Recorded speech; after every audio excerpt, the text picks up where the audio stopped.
The country's strained finances as well as high debt levels, those will come into focus this week as Finance Minister Tito Mboweni presents this year's budget. Now, economists say it will be interesting to see how government plans to achieve fiscal consolidation amidst the low revenue collection that the country has had to endure, as well as increasing expenditure. The National Treasury, in the medium-term budget policy statement last year, said the failure to address the deterioration in the fiscal position could lead to another sovereign debt default, which would unfortunately result in a reversal of many gains of the democratic era. The country was already battling low growth and a weak fiscal position when the pandemic hit and sent finances into a tailspin. The gap between revenue and expenditure continues to widen, resulting in the need to borrow. Gross debt is projected to reach 81.8% of GDP in the 2020-2021 financial year. Debt service costs are also growing fast.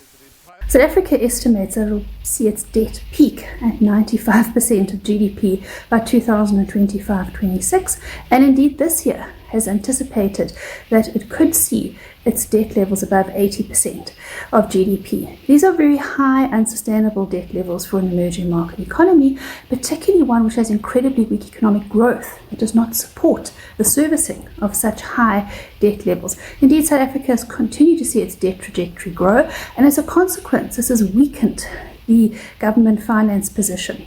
The medium-term budget policy statement proposed steps to reduce the fiscal deficit and stabilize the debt-to-GDP ratio. If government does not demonstrate that debt is stabilizing, there is danger of South Africa being further downgraded to junk status. The perilous fiscal situation against the backdrop of a very weak economy, unfortunately, means that the chances of further downgrades are quite high. But we are quite hopeful that the economic recovery during 2021 and 2022 and government's commitment to stabilizing its fiscal position will reduce the chances of further downgrades, and actually the rating agencies will take that into account and give the government some benefit of doubt, i.e., some room to stabilize government finances and get the economy going again.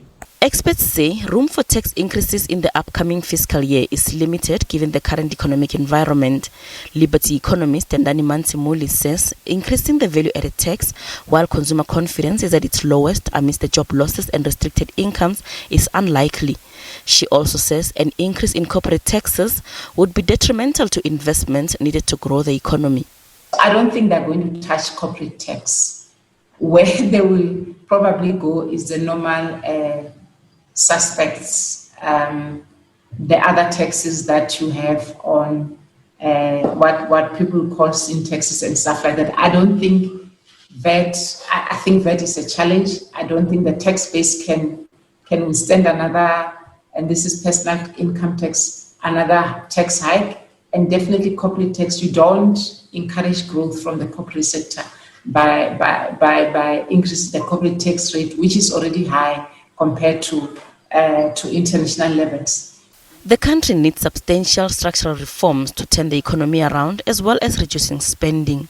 It seems that the economy will only achieve in 4 or 5 years' time the growth levels we had at the period before difficulty from 2015.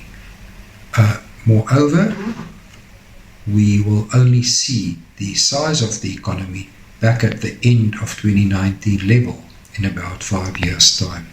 For the government to get us out of this low growth trap, we really need a private sector friendly government with confidence in the private sector and more room for the private sector to operate. For instance, allowing the private sector to import COVID-19 vaccines. The financial performance of state-owned companies has placed considerable pressure on public finances over the years.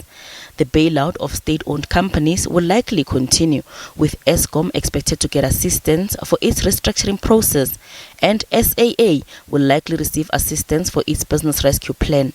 SABC News, Johannesburg.